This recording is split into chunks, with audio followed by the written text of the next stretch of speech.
So you were telling me the other day that you're working during this lockdown. Television and broadcasting is seen as an essential service. We're just lucky that we can do it from home. Yeah. So nothing Do you dress stops. up? Do you dress up for your meeting? No, I do Why not. What? Because I refuse.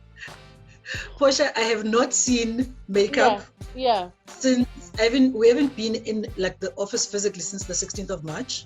So when the president announced that it's a national crisis, then the company said, if you can work from home, work from home. So I've literally done that. I haven't worn a bra in 24 days. It's great. But I wore a bra for you. I struggle with the no bra. I just wore it for you. I haven't worn it in 24 days. It's great. I understand, but I struggle with the no bra, so I do wear a bra. Okay, at least. My first encounter with you, I remember I was very new at Channel and I was sitting on my chair and there was this lady who walked past with two other colleagues.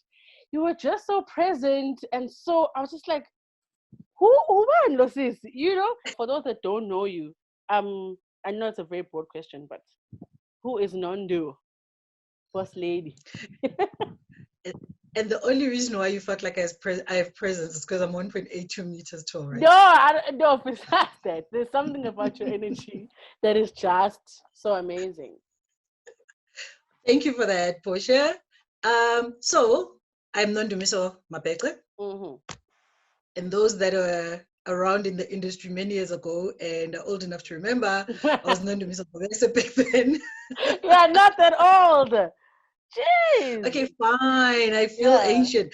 Joking.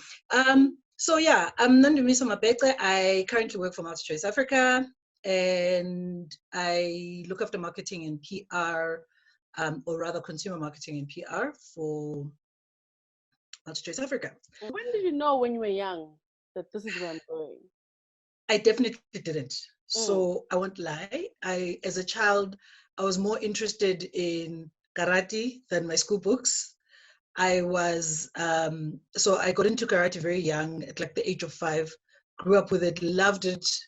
I was a very average student, not because I wasn't capable, but because I didn't push myself hard enough. When my parents said, "Hambo funda, go sit in the room and study," I would open up my book and hide my novel inside my book and read my novel, pretending to be studying. For me, it's never been the career bug didn't bite me when I was very young. I was actually surprised when I got into varsity, started studying advertising, that actually I enjoyed applying myself to academic work. Like you do an exam and you get 80% and you're like, which part of my brain did I use for that? How did I get 80%? I thought I was I did. I thought I was a 50% kind of girl for most of my high school years, and like I really thought. Imagine if you had pushed. That's how I feel. That's how I'm like, how am I getting 80s in varsity when I didn't get them in high school? You know, and then I mean, it's part of why I pushed myself to do a master's degree, because after like varsity, I went back and did my honors, and I thought, actually, I'm not dumb. You know, I've like allowed myself to cruise. I've allowed myself to cruise for so long. I'm not dumb. And went back, did my master's. And I always say I might not have gotten distinctions out of my master's, but I was also like a mother to twin girls who were brand new. Literally, I fell pregnant during the first semester of my master's and pushed through. I held down a job, stayed married. Despite all those pressures, I still finished my master's within like 2.5 years. So as a grown-up, I've learned to push myself. I've learned to realize that I'm more capable than I thought. I'm more capable than I gave myself credit for. I can push myself to do things that, for the best part of my life as a young person, I generally thought I was just like, when people say, "Oh my God, you're so intelligent," I think, "Oh man, I just have clever jokes." So now that we're here at the position that you're currently in, I can imagine you deal with a lot of people, both male and female. Yeah. Do you change the way you treat the gender, or is it consistent throughout?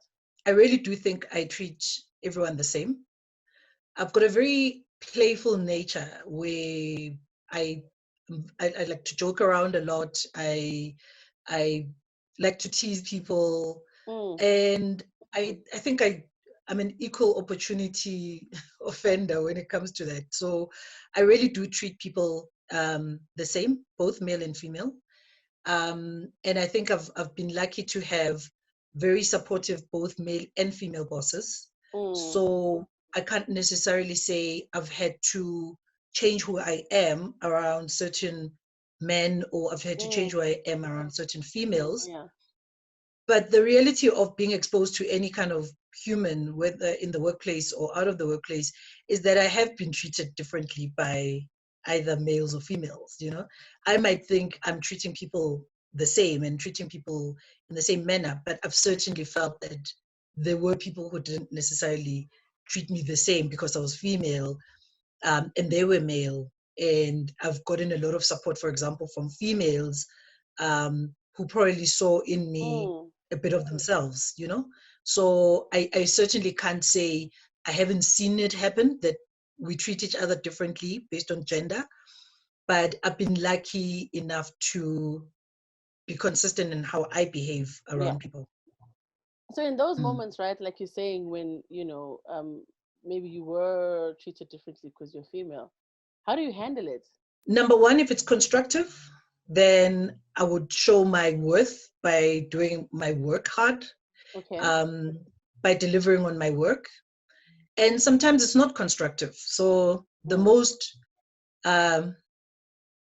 sexist thing someone's ever said to me at a work function, these were people that were colleagues, and they were like, you know, when you take your work too seriously, and I was like, what does that even mean? What do you mean I take my work too seriously? They were like, yeah, I mean, you never even bothered to have a relationship with anyone here at work, never heard that you're dating anyone, you take your work too seriously. I was just like, no, I just choose not to date at work. It's not about taking my work too seriously. It's about realizing why I come to this place. I come here to work and not to date. Not that I'm anti-dating people that I've met at work, but it's just never happened. And that's not why I was there in the first place. So I wasn't looking for it either. So for me, there was like one of the times, and unfortunately, these two guys were like managers and obviously at a level above me. And for me, that stayed with me. This is years ago. And it stayed with me that why would two grown men who are older than me, who are managers in a department where I work, even say something like that, you know? And then at the back of my mind, I thought, well, at least if my reputation at the end of the day is that I take my work too seriously, then I'm happy to have that reputation. I'll live with that one. Yeah, Any other. I'll live with it's all right, you know. For women right now watching this who feel like, brand managers, you know, let me try with something shorter just to get ahead, or maybe if I, you know, some of us have got deep voices, you know, if I make it softer and lighter, you know, they're gonna hear me better in the presentation, or it's gonna take me further. What do you have to say about that? And have you witnessed it in the many years you've been in the industry as well? You know, sometimes self-esteem is built from who we are as children growing up. Yes. Our self-worth is built from who we are as children growing up in the environments we grew up in. And that's all that I can almost attribute my self-esteem to.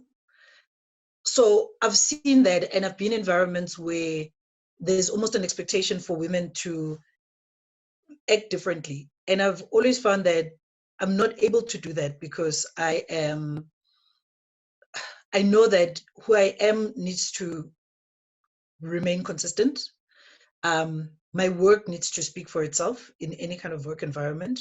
I am a woman. We can't change that. We can't hide that. And therefore, I'm not going to pretend like I'm a man to survive in a man's world. Yes. I'm not going to pretend that I'm a sex pot to survive in a man's world. I'm a very flexible person in the sense that I cope very well with both corporate environments as well as creative environments, and therefore I'd like to dress for both where I can, and my clothing should not be an interpretation of what I bring to the table. If I want to look good, I will look good because it makes me feel good. If I want to put makeup on because it makes me feel good, whether it's red lips, my highest heels, It's about how I want to feel when I walk into a space, and not because there's another person that should look at me and appreciate what I'm wearing or get any other message. It really should be about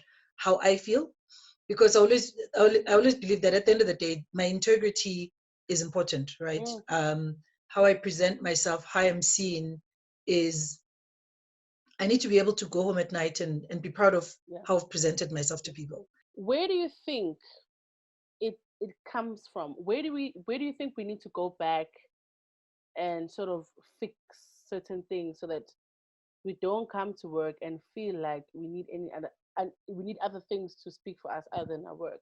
It's love, Portia. I think if we love our little girls and we love our little boys, and we start talking to them in a way that they know they're safe, if we start treating them in the way that they know that they can be whoever they want to be, and it's okay, and it's okay, and there's no judgment, they can look how they want, and it's okay, and there's no judgment there. We tend to bring societal things into little children's minds, like, don't do this, people will see you in a different way, don't do that. And then it stays Exactly. with you, right? Right. And your hair must be in a certain way so that it looks presentable or it's neat. If it's not in a certain way, then abantu bazothini, right? So growing up, or while we have a responsibility of bringing up children, we should also work on who they believe they are and allow them the space to experiment as young children, allow them the space to be who they are. I mean, when I was growing up, everyone thought I was like this big tomboy. I was a tomboy. Yeah. I had what we used to call German cut. I didn't have long hair. I did karate, as I've already said. I essentially was just like a girl playing with boys, but I was still comfortable being a girl because I knew I was a girl. That just I knew I was never a boy, and I didn't want to be a boy. Is it your father? Is it your mom? Is it both parents? Are they validating you growing up? Are you walking out the house every day sure of yourself? Even if we like spoke to my parents today, they wouldn't call it that. You know, they wouldn't call it validation. But now looking back, it was validation. The fact that I was free to dress as I want, have fun. I can believe that I was allowed to be the crazy tomboy who always wore black. But I felt loved. I felt safe. And maybe that's built me into the person that I am. People will say, no, you don't sound like you grew up in a township in South Africa. I'm like, I did. I grew up in a township in South Africa with parents that were maybe just a little bit more open-minded, and it really helped shape me into who I am. And I think that's important when you say, you know, how we raise our little girls and boys is very important, because I'll tell you, I think my family was quite different. Mom, I know you're watching. I know we've forgiven each other, but it was very different because I wasn't safe. So whatever I did at school, I was a prefect. I remember the 24 prefects, only 3 of us were black, and my mom told me to return the badge. Like, there was a prefect, you know, that sort of thing. She never used to come to any of my things. It was, you know, so as a child, I was so angry. You know, I was so angry. And I think now when I'm like 28, now I'm starting to sort of go back to my childhood and forgive all those moments, and then nurture the child in me to say, you are beautiful, you are talented, and believe it. Because for the longest time, our childhood sort of reworks itself in the boardroom. You've got a brilliant presentation, but you just don't believe it because that voice 20 years ago that said return that badge. You understand? And again, now, but they were taking from their circumstances. They only had limited streams. Otisha, Basebenza as domestics, and that's it. So they understand that, well, you know, from get after, what the hell is after?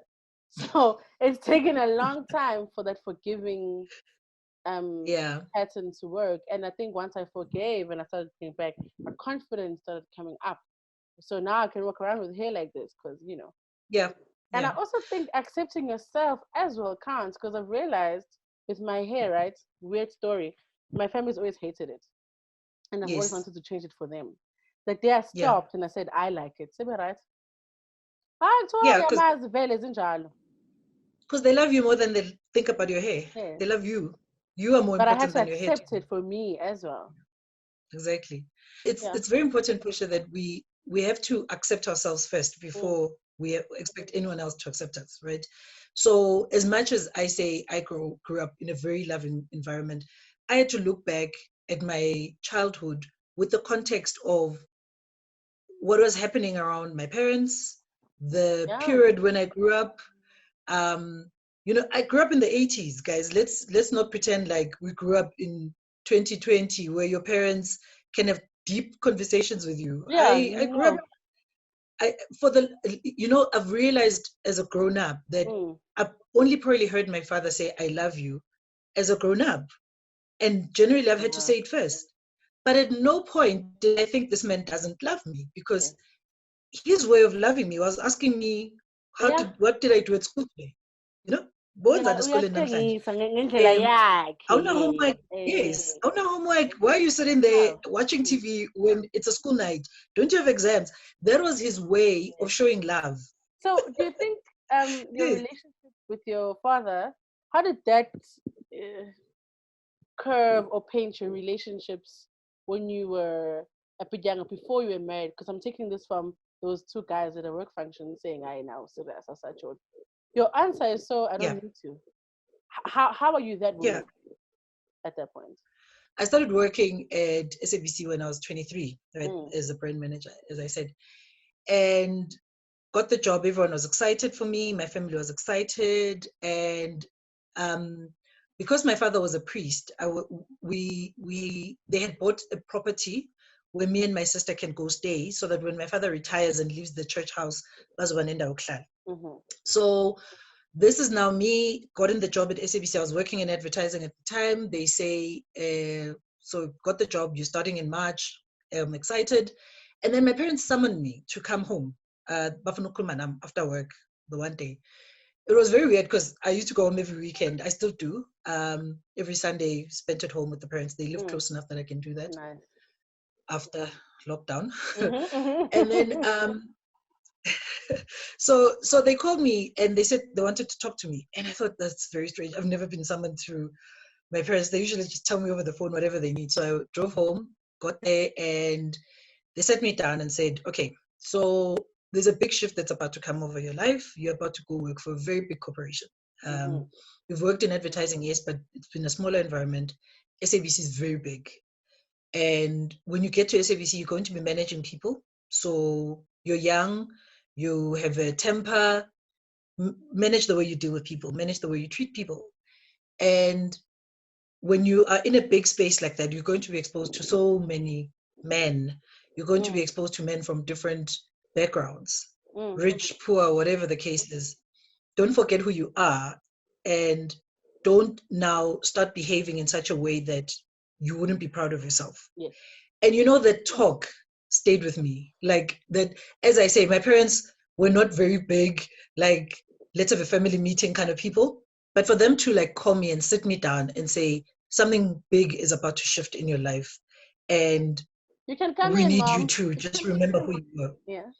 And you know what was funny? Like they felt the big shift that was about to happen in my life when I didn't even realize anything was about to change, because that was a massive shift in just my work, in how I dealt with people. So when I was then exposed to men who were saying I take my work too seriously, I could only just refer back to those kind of conversations where my parents were like, just remember who you are.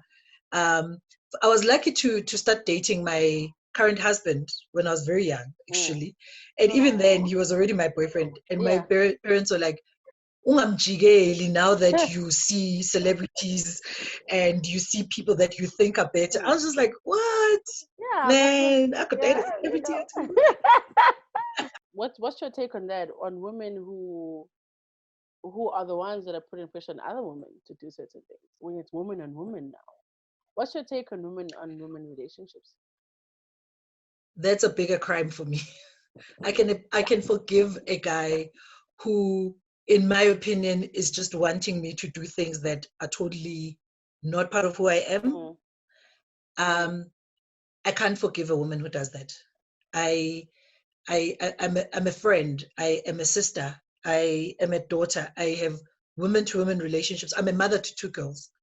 I think my role is to nurture women, right? And my role is to make sure that the girls that are younger in my space make the best choices. The women that are younger in my space are free to be themselves without having to be pressured into relationships, without having to be pressured into things that they're not comfortable with.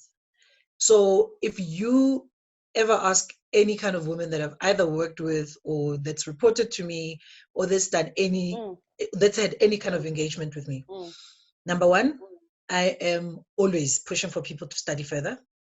I'm always pushing for people to make their mark just in terms of the work that you're in, build yourself up. If someone is in relationships, my advice will never be, but then sleep around on the side kind of thing. I believe that our role as women is to bring each other up. It's to hold each other's hands and support each other up. I'm totally not against dating. I'm not some kind of prude or boring person. If you meet someone and you're dating and you're having like a normal consensual relationship, hey, go for it. But I would never say to a woman, come on, you're seen as too hardworking. Why don't you date someone and have fun? That will never be something that I force another woman into. And I believe if a woman would do that, for me, they would just be, I would never see them the same again. I would lose all respect in who they are. Do you think, are we doing that enough though, as sisters, to form a sisterhood and have each other's backs? Or do you feel there are parts we can improve on? I think it's so easy as a human being, not even just as a woman, as a human being to just think, I'm here, I'll do what I need to do and then go, right? But I feel like I'm here and I've got a platform and I've got a responsibility.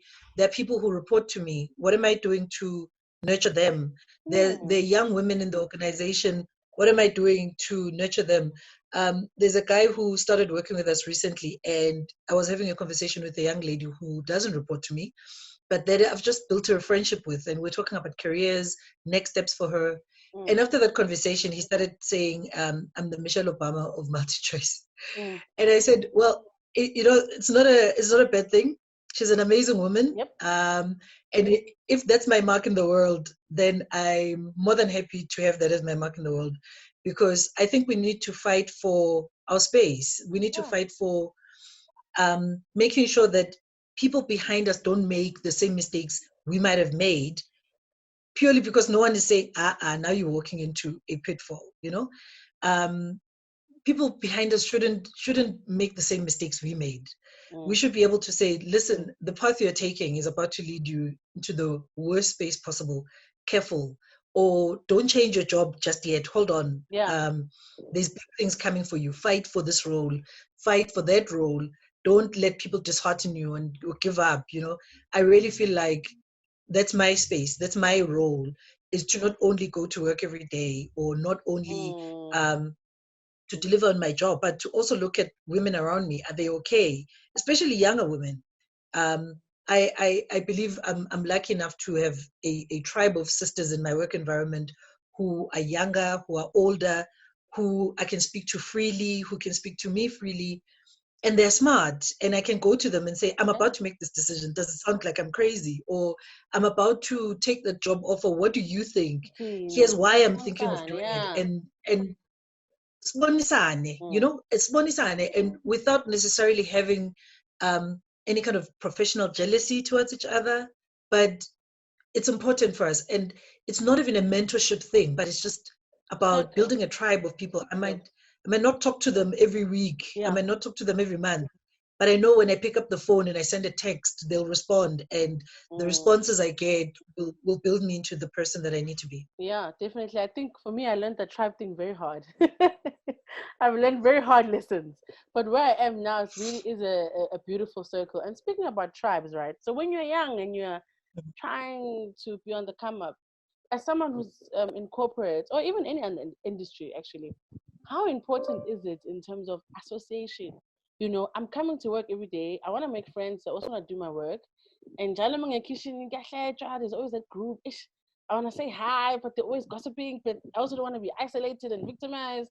So how do you manage tribes and friendships at work and association? Does it matter? I feel that I've not built associations at Okay, work in that sense. interesting. I don't have lunch buddies. If I need to sit alone and eat and work through my thoughts, that's exactly what I eat. If I get a chance to sit with a colleague and we chat, I'm happy for that opportunity. In every place that I've ever worked, everyone has considered themselves my friend. Everyone. I've never been part of a clique, and I am deliberately not part of cliques Why? Why? because Why? they cause problems. Because cliques cause problems.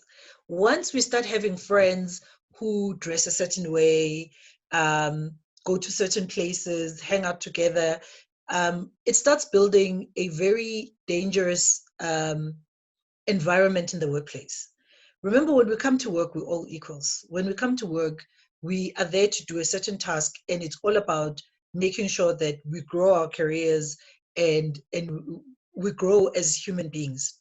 When I start deciding that Portia is the kind of person I want to associate with at the expense of Unombuso, now I'm making Mm, Unombuso mm, seem like an outsider. mm. Now I'm making Unombuso seem like lesser than.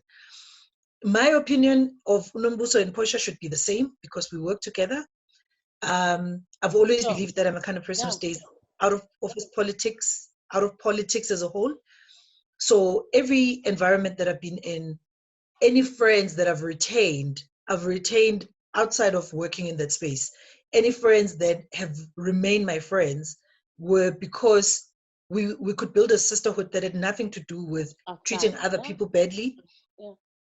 It was always about we made a connection because we like the same things outside of work. We live very It's similar not lives about outside of this. work. It's not about the space. It's not about Yeah, saying, do you because see if what we this one change the wore space, today? I'm still gonna be friends. If I now say to my friends, I'm going to farming, I'm no longer gonna direct these so-called cool TV shows. I'm still gonna be friends. You know, Exactly. Exactly. got If we you. build, I'm not against building friendships at work. Yes, We can build friendships at work and we they must can because start that just at makes work. it easier for us to go there. Yeah. Mm, And mm, they must be friendships that are not based on the work that we're doing today, the production we're working on today. yeah. They should literally be friendships based on, as you say, if I decide to go become an attorney tomorrow, there you can still be my friend because we were not brought together by production or by television. We're brought together by recognizing something in each other that makes us friends, that makes us similar. Yeah, But having said that, when you do form friendships at work, it shouldn't be at the expense of other people around you. yeah. So if you are sitting with someone or you are in the kitchen making coffee and I walk in, doesn't mean the conversation must stop. As a matter of fact, Mm. then switch the conversation to something that I can relate to because ultimately we're still here and need to spend time with each other and need I to see for many um hours in a week. Yeah, let's create a nice yeah, environment. Got you. once we start building cliques, can you imagine, Yeah. then I can't be friends with somebody else because now they're So not part of the clique. mangangena uzindle ekhishini shuthi ke sonke si awkward manje because we've built it around No, negative guys, we things. left high school Yeah, for a yeah, reason, yeah, right? We grew up yeah. and left high school for a reason. Sometimes there's a But stereotype of we're emotional. Oh, women, so emotional. Do you ever get that? Does your team get that? And how do you deal with it? How do you manage your emotions at work? Actually, you know, I think the worst thing we do for ourselves, right, is we treat people differently because they show emotion. We are humans, mm, like I've just said. If when we go to work, first and foremost, I go to any kind of workplace as a human being, um, as a woman, and that means I bring all of myself to the mm, workplace. I bring my emotions with including me. yeah, I can't leave including them our period anywhere. pains. I bring my period pains with me. I can't leave them anywhere. I bring God. my ideas. I bring all of myself every day. Now, if you ask me not to be emotional, that means I can't laugh when I'm at work, Yeah. right? Because why can I cry? Why can I not cry, but I can laugh? Yeah, Why yeah. must I sit there as a stone? You're essentially asking me to become a stone when I come to work. So when I go to work, I bring all of who I am. I don't particularly like crying at work. It just makes me feel weak and vulnerable. But that doesn't mean I don't do it. I do it. There are days where I'm crying not because anyone did anything to me. I'm crying because I'm just Yeah. like, what on earth is happening? Okay, that is Mm, just a lot. Some days you're crying just because you're overwhelmed, and it's a lot. And mm, life can be overwhelming. It's not even yeah. about your job is overwhelming because you don't know what to do. You're Mm, overwhelmed. Have you ever gone it through happens. PMS where you wake up Yes. and you just hate everything and you want to eat everything inside? Imagine being told, well, you need to bring your happy self to work and you can't bring your PMSing angry self to work. You can't. But it's about how we manage ourselves. And, and, Mm, and if you know yourself and understand yourself, then you're able to say, you know what, today I can feel that I'm not having a good day. I don't know what it is, so maybe it's PMS. Or actually, I'm not having a good day because this project just won't do what I needed to mm, do and mm, won't progress the way I needed to progress. And it's in those moments where we're actually vulnerable mm. and we open up to colleagues, we open up to bosses, that the solutions come up. Or where someone can say, if you're overwhelmed, why don't you take this off your Yeah. plate? Or why don't you But delay see, this for vulnerability is another not week? weakness, and you must stop seeing it It's like that. not. Mm, It's not. If I'm not allowed to cry at work, then I won't be yeah. happy at work either. I won't laugh at work Yes. because my emotions are they're balanced. So imagine you be sitting in the office and you walk in and you say to me, my father passed away and I miss him dearly. And that touches me and I start crying. Are we not allowed to be, like we Mm, then asking people to come to work and become rocks. And I'm not a rock. I'm a person. If yeah. I come to work, I can be excited about something that my child did. I can certainly come to work and be sad about something else that I've heard on the news or I've seen somewhere. So we need to bring ourselves, but also just it's about realizing the impact of our emotions around us. Yeah. If you are fortunate enough to be a manager or you have people that report to you, you need to remember that if I'm having a bad day, they mustn't take the brunt of that. They mustn't bear the Yes. brunt of my bad day. Doesn't mean if I'm having a bad day now, everyone must run around and hide because Undum is turned into a dragon. Or if I'm Listen. having a sad day, I now wish there were everyone more must women go like you around. on set. You walk on set and the director there, akakhuluma mood, the whole mood is now sour. We don't know what to do. And when I direct, I bring at first I think I did struggle with how do I remain vulnerable but assertive at the same time without losing myself. And then I struggled, but now I think I sort of have a balance. But Portia, the point around you walk onto set and the director's moody, you have to remember that we're creative people, Yeah. right? When you walk into a set, you're walking into a very creative space Yeah. with very creative people. People. There's a lady, I'm sure you know her, Usendi. Usendi is Think. PR in the Yeah, industry no, as very well. well, yeah. And she said the funniest thing like that stuck with me. And she said, you have to remember we're very creative people. So even in the way we speak, we'll be Yeah. creative. She said, someone will walk up to you and say, she irritated me and I stormed into her office. And she says, no, you probably didn't storm into her office. You just walked into her What? office and you Yes. sat down and you spoke to her. But the way you're presenting it, you Yes. sound like you are Emotion. creating a Yeah. drama. Yeah. 'Cause we're on set every day. We're directors, we're writers, so Exactly. everything is So yeah. if you You know. Exactly. So if you're walking into a set, you can't expect people to act like bankers Mm, who mm, mm, they mm. they're very controlled and they're quiet. No, they're loud and they speak loudly. And And it is so what it I is. mean, it is what it is. Let's accept that people are different. What would you say to your 16-year-old self? Is there anything you'd say to her that you wish you knew? If I were to go back to my 16-year-old self, I'd probably say, have fun, forget about pressures, Less enjoy being pressure. 16, Mm, just spend time with your schoolwork, mm, and it's okay. Things will fall into place, like things will come together. There's absolutely nothing that you need to be stressing about as a 16-year-old. I would probably say stop worrying about choosing careers. yeah. Careers will come together and then you'll want to change them once they've come together. True. So allow yourself the space to grow and allow yourself the space to be an adult one day, and don't try and be an adult at 16. Mm, true. Mm. And being a wife, mom, boss, how do you manage all these different hats?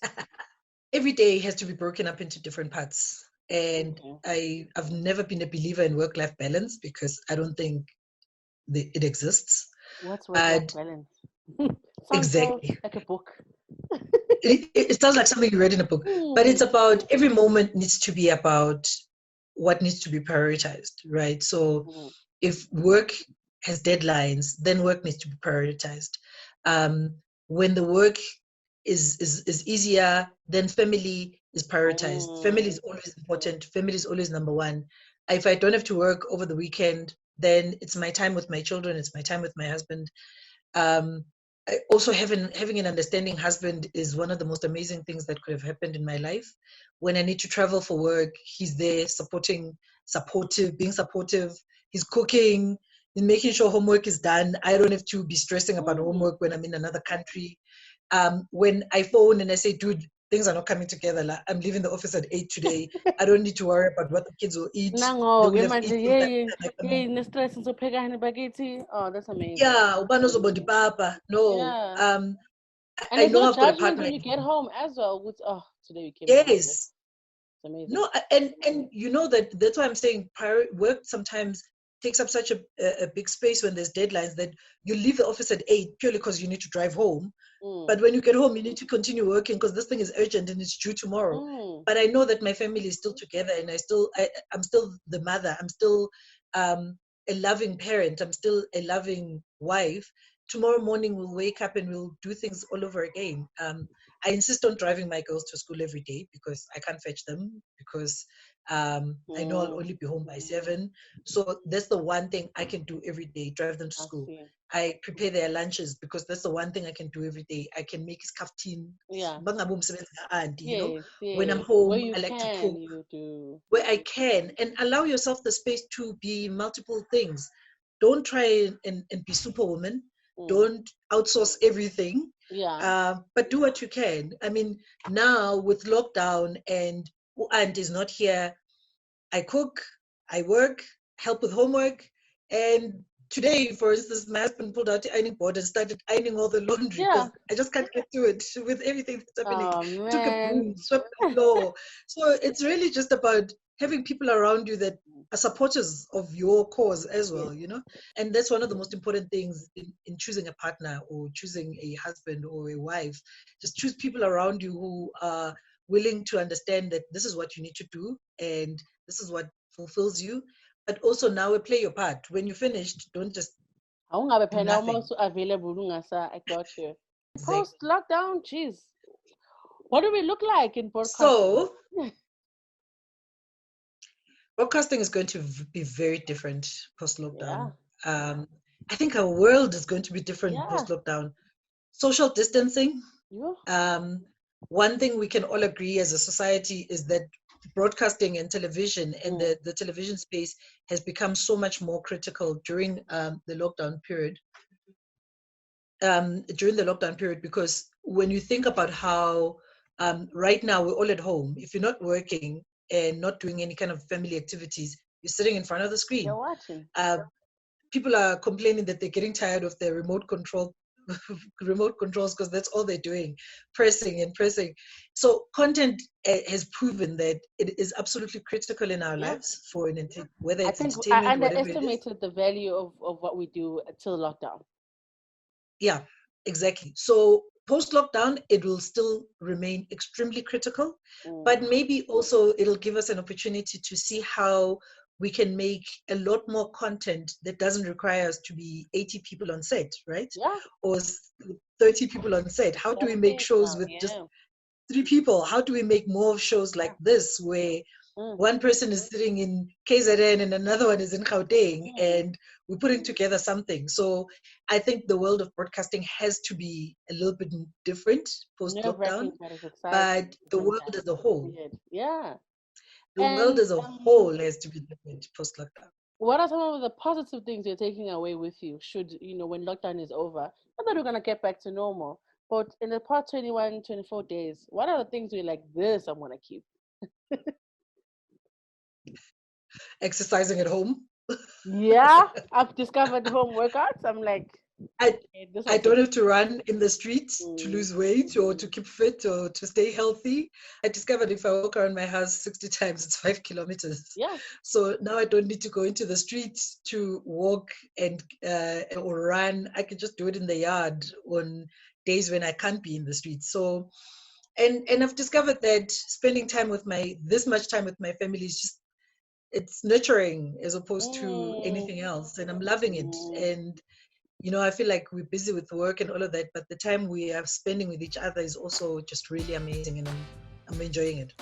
Thank you so much for taking time to speak to me and everybody else who's watching.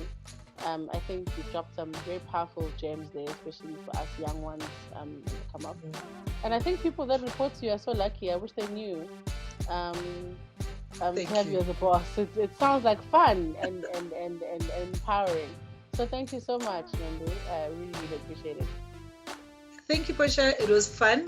I've enjoyed it. And sorry for the interruptions. The family keeps walking in. My mom is out here charging. She's asking me to dish out for me. Mom, I am recording, but it's all good. You see, we're bringing our whole selves to everything. Exactly. Thank you so much, Nondu. Portia, thank you. Okay, bye.